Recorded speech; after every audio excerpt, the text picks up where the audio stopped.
break time muna po mga kaibigan at hindi pa tapos na papanood ng DC shows dito sa Mall of Asia Arena dito sa Pasay at malapit na matatapos hanggang alas 5 ng hapon at nag-start ng alas 3 ng hapon. Sana po masagana po ng maligong bagong taon po at naghahanda pa rin dito sa aming bayan sa kapanood.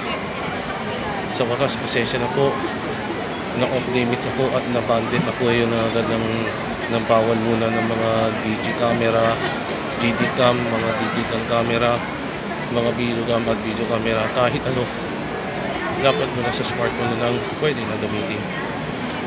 So bawal ng digicam at videocam, off limits muna agad ng prohibit yan. So para ng awa po at harapin natin agad sa araw na bago. Happy New Year po sa inyo lahat, tapos na po. Welcome sa taong 2024. Ito po si Mr. Rice Services. Salamat po sa iyong panoorin. Ciao!